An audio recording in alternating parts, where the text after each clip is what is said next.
Hello and welcome to synopsis. I am Krishna. This is lecture for the Hindu and Indian Express in 2 minutes. इसमें हम ये वाले topics भी include करते हैं। आज हम पढ़ेंगे 17 अप्रैल 2020 के बारे में क्या दिया हुआ है इसमें। तो this is the course detail. 17 अप्रैल को जो पहली न्यूज़ है वो है न्यूक्लियर टेस्ट से रिलेटेड। चाइना के बारे में यूएसए में एक रिपोर्ट पब्लिश हुई है कि उसने पूरे साल भर में न्यूक्लियर टेस्ट किए हैं। तो आपको कुछ न्यूक्लियर टेस्ट साइट पता होनी चाहिए। चाइना की लोकनूर है, पाकिस्तान की आपको पता होनी चाहिए, इंडिया की आपको पता है पोखरन टेस्ट रेंज है, पोखरन राजस्थान में है। पाकिस्तान की है रासकोह हिल्स होती हैं, ठीक है, रासकोह हिल्स है, ये चागाई एरिया है, CHAG है, ये बलूचिस्तान प्रोविंस में है उनका। तो पाकिस्तान यहाँ पर न्यूक्लियर टेस्ट करता है। तो ज़ीरो यील्ड न्यूक्लियर टेस्ट क्या होते हैं? देखो, एक न्यूक्लियर टेस्ट जब भी आप करोगे तो कंट्रोल्ड रिएक्शन होनी चाहिए। न्यूक्लियर रिएक्शन होती है अनकंट्रोल्ड हो सकती है। एक न्यूट्रॉन से 3 न्यूट्रॉन निकलते हैं, फिर 3 से 9, 9 से फिर इस तरह से मल्टीप्लिकेशन होते रहते हैं।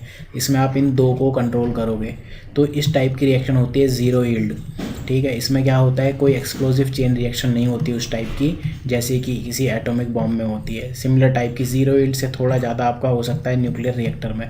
तो ये सारी डिटेल्स हम पढ़ेंगे जब साइंस एंड टेक में last topic nuclear science and technology का पढ़ेंगे।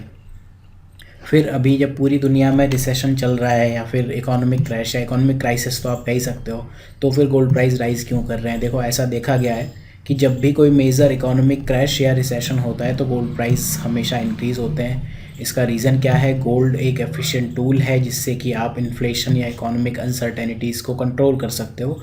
इसके अलावा ये ज़्यादा लिक्विड है, ठीक। अगर आप ऐसे टाइम में आप सपोज़ रियल इस्टेट में या और किसी टाइप के डेट इंस्ट्रूमेंट में इन्वेस्ट कर दो तो वो हमेशा एक लॉक इन पीरियड की तरह आते हैं, उनके साथ आते हैं। गोल्ड रिलेटिवली ज़्यादा लिक्विड है, तो इस वजह से गोल्ड के प्राइस बढ़ रहे हैं। देन वेट मार्केट या गीला बाज़ार, सबने ये टर्म सुनी ली होगी।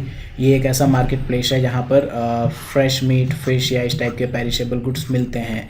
ड्राई मार्केट भी एक टर्म होती है जहाँ पर मतलब इस टाइप का सामान नहीं मिलता है, ड्यूरेबल गुड्स यहाँ मिलते हैं। यहाँ क्या है, पेरिशेबल गुड्स होते हैं मेनली, यहाँ होते हैं ड्यूरेबल गुड्स। तो ये आपको याद रखना है, टिकाऊ सामान जैसे फैब्रिक हुआ, इलेक्ट्रॉनिक्स हुआ, और भी बहुत सारी चीज़ें हो सकती हैं। तो वेट मार्केट्स चाइना और साउथ ईस्ट एशिया में कॉमन हैं और इनकी नीड क्या होती है? अर्बन फूड सिक्योरिटी के लिए काफ़ी इंपॉर्टेंट होते हैं वेट मार्केट। होता क्या है कि सिटी में जो डाइटरी पैटर्न अगर आप देखो तो वेज और नॉन वेज दोनों तरह के लोगों से ज़्यादा मिलके बना होता है। विलेजेस में नॉर्मली क्योंकि एग्रीकल्चर प्रोड्यूस ज़्यादा है तो आप ये देखोगे कि विलेज में लोग ज़्यादातर वेजिटेरियन होते हैं। रिलीजियस बिलीव्स अलग हो सकते हैं बट मोस्टली अगर आप वेजिटेरियन कम्युनिटी देखो तो विलेजेस में ज़्यादा होती है, नॉन वेजिटेरियन कम्युनिटी सिटीज़ में ज़्यादा होती है। इनफैक्ट सेम पर्सन जब विलेज से सिटी में आ जाते हैं तो फिर नॉन वेज हो जाते हैं। गांधी जी इसका बेस्ट एग्जांपल है। और जो ये वेट मार्केट है जूनोटिकल डिजीज़ से रिलेटेड, जूनोटिक मतलब जो कि एनिमल से ऑरिजिन हुए, जैसे कि 2020 का कोरोना वायरस अभी आप जान रहे हो वुहान के वेट मार्केट से आया है। 2002-04 उस टाइम में सार्स का एपिडेमिक था, वो भी चाइना से आया था। देन प्लाज्मा थेरेपी, इसके और आपको 2-3 नाम पढ़ने को मिलेंगे। Plasma enrichment technique, plasma transfusion technology, जो मैंने आपको कुछ दिन पहले एक्सप्लेन की थी वही है। एंटीबॉडीज़, आपकी जो वाइट ब्लड सेल हैं उनसे एंटीबॉडीज़ आती हैं। एंटीबॉडी होती हैं आपकी वाइट ब्लड सेल इम्यूनिटी बढ़ाती हैं। तो एंटीबॉडी आपकी जितनी ज़्यादा होंगी उतनी हाई इम्यूनिटी होगी। तो जब कोई पर्सन रिकवर कर गया किसी डिजीज़ से तो उसमें उस डिजीज़ के अगेंस्ट लड़ने के लिए एंटीबॉडीज़ आ जाती हैं। तो उन एंटीबॉडीज़ को आप एक इन्फेक्टेड पर्सन में डाल सकते हो। This is known as plasma therapy. Then Hindu के जो आर्ट एंड कल्चर वाले 4 पेजेस होते हैं जिनको आप फेंक देते हो बत्ती बना के, उसमें कई बार बहुत इंपॉर्टेंट न्यूज़ आती हैं जैसे आर्टिजन कम्युनिटी के बारे में। इस बार इंस्क्रिप्शन बहुत सारे दिए हैं।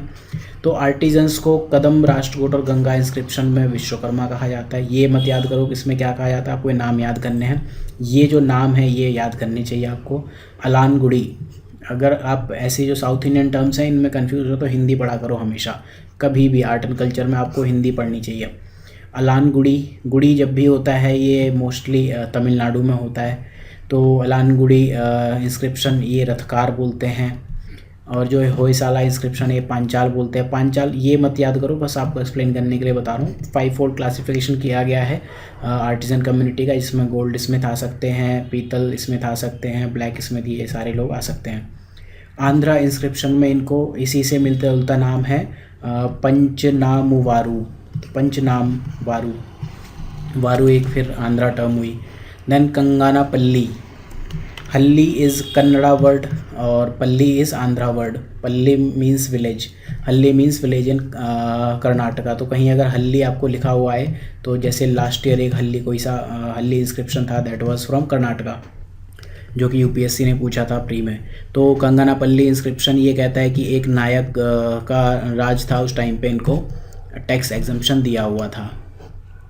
देन थिरुवालनगडू, यहाँ पर कॉपर प्लेट इंस्क्रिप्शन है, ये भी तमिलनाडु में है, इसमें भी इनकी बात की गई है।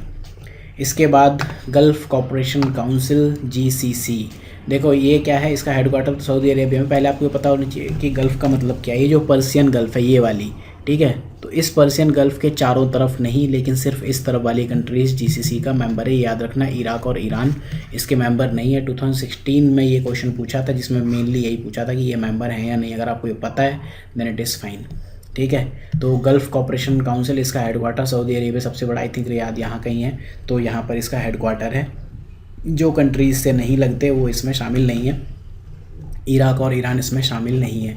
रीजन शिया और सुन्नी वाला होगा कुछ ना, तो इसका कोई एक्सप्लेनेशन है ना आपको जानने की ज़रूरत है। ऑफिशियल लैंग्वेज अरेबिक है। टाइप क्या है इसका, ये ट्रेड ब्लॉक है। और यहाँ एक इम्पॉर्टेंट चीज़ क्या है कि इंडियन डायस्पोरा, यहाँ पर काफ़ी यूनिक उनका आपको ग्रुपिंग मिलती है, जिसमें majority of them are unskilled और सेमी स्किल्ड। सिर्फ माइनॉरिटी कुछ लोग हैं जो आपके स्किल्ड हैं या उनके पास अच्छी पोस्ट हैं।